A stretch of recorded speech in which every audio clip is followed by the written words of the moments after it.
Hi folks, for week 3 we're going to be looking at chapters 10, 11, and 12. I'd like to introduce you to chapter 10 now, which covers corporations, morality, and corporate social responsibility. It's important for us to realize that private versus public ownership has a lot of an effect on companies. To some extent, the rules for privately owned companies are different from the rules for those that are publicly owned. Publicly traded companies are obligated to reveal a good deal of information about their financial status so that investors can make informed decisions about buying and selling their stock. More is also legally required of publicly traded companies in order to protect the interest of the shareholders. It's also very important for us to recognize small and medium-sized businesses. Although giant corporations tend to dominate business and they're the focus of most discussions about business and business ethics, small and medium-sized businesses are the most numerous in all societies and have often been among the most innovative. Small and medium-sized businesses are frequently treated differently under the law, and the emphasis in most discussions of business ethics is usually on corporations and especially on those large corporations.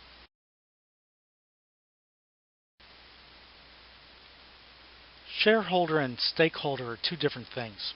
Corporations have a special status under American law in that they have limited liability. This means that the owners of stock in the company are only liable for the amount they have invested in the company's stock. Their personal assets are not at stake. The classical concept of the corporation presents a corporation as existing primarily to serve the shareholders. According to this view, the interests of the shareholders are paramount and come first over all other interests. Shareholders, although legally the owners, are very often simply speculators with no real interest in the long-range future of the company. Although stockholders of a corporation are technically the owners and have rights, including the right to have the company run well, there are other constituents who have a much stronger interest and involvement in the firm and a much stronger stake in it and its continuance and its success. All those to whom the corporation has any obligations are collectively referred to as stakeholders in the corporation. A stakeholder analysis of an issue consists of weighing and balancing all of the competing demands on a firm by each of those who have a claim on it in order to arrive at the firm's obligation in just about any particular case. The stakeholder approach has the strength of forcing us to consider carefully all the obligations involved, for instance, with a plant closing, instead of just looking at the closing from the point of view of profitability, and so from the point of view of the shareholders. When we look at corporate moral responsibility, we see that a corporation has the same ethical obligations to its shareholders, employees, customers, suppliers, and the community, and the same responsibilities with respect to the environment, whether it's conceived on the shareholder or the stakeholder model. The general obligations of corporations stem from the nature of the corporation, society, and that implicit agreement between the two. The first is the obligation to do no harm. The second general obligation is the moral obligation not to undermine the freedom and the values of the system.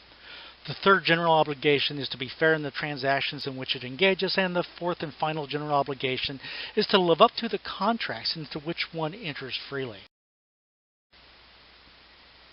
The members of the board are responsible to the shareholders for the selection of honest, effective managers, especially for the selection of the CEO and the president of the corporation. They may also be responsible for choosing the executive vice president and other vice presidents. They are morally responsible for the tone of the corporation and for its major policies. They can set a moral tone or they condone immoral practices. The management, on the other hand, is responsible to the board. Management is responsible for setting the moral tone of the firm.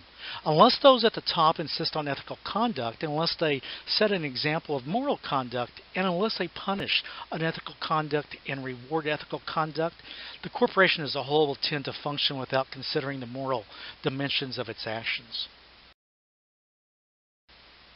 Looking at the relationship between management and workers, management is also responsible to the workers. Workers in return are responsible for doing the jobs for which they're hired. From a moral point of view, one's job can never legitimately involve either breaking the law or doing what is unethical, even if one is ordered to do so. But within the guidelines of one's job description, employees are expected to carry out their jobs as instructed by those above them. With suppliers and competitors, corporations are responsible to their suppliers and competitors for fair treatment. Fairness precludes lying about one's competitor or the competitor's products. It precludes stealing trade secrets, sabotage, or other direct intervention in the competitor's firm. Fairness in dealing with one's competitor also precludes colluding with competing firms, price fixing, manipulating markets, and in other ways acting to undermine fair competition at the public's expense. Looking at the relationship with corporations and the consumer, the corporation is responsible to the consumer for its products. The goods produced should be reasonably safe. The corporation and the general public's relationship, well, the corporation is morally responsible for its actions to the general public or to society in general. In particular, it has a moral obligation not to harm those whom its actions affect. The first can be called its obligations not to harm the environment that it shares with its neighbors. The second group of moral obligations to the general public concerns the general safety of those who live in an area affected by a company's plant.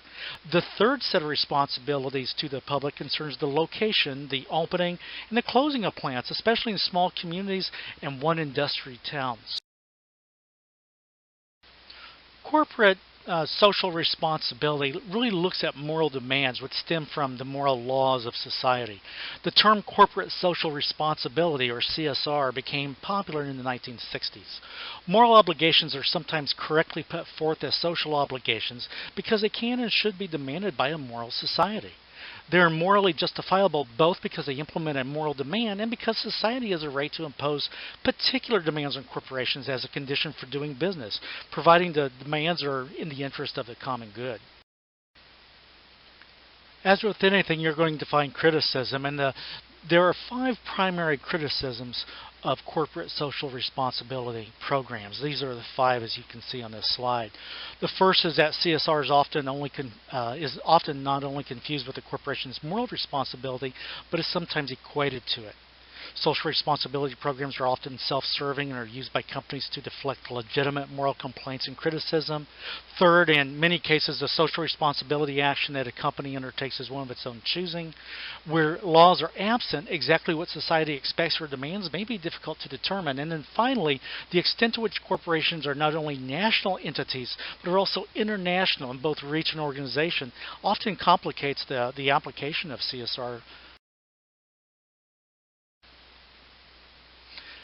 Moral and social audits and standards take us to the triple bottom line position, which is that a corporation can and should be evaluated not only in terms of its financial bottom line, but also in terms of its environmental bottom line and its social ethical bottom line.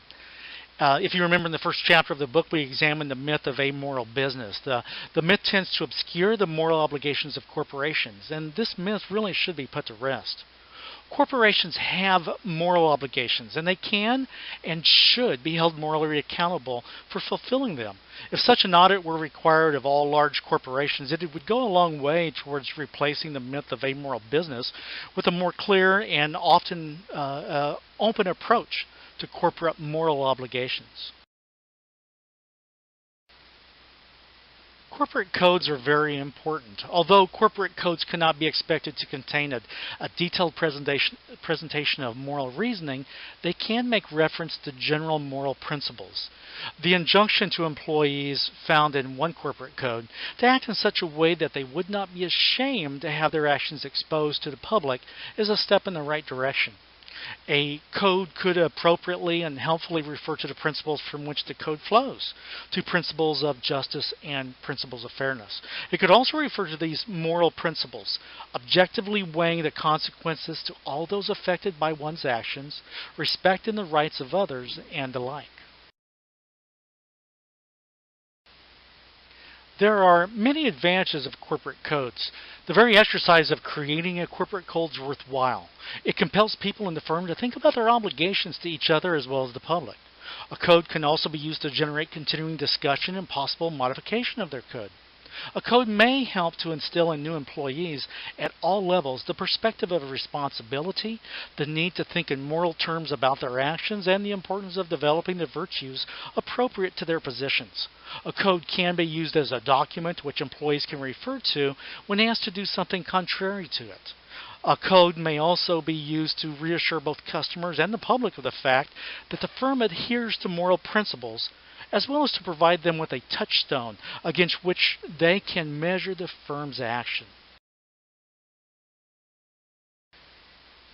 Finally, we look at corporate culture and moral firms. Corporate culture is comparable to the culture of a society, people, or of a nation.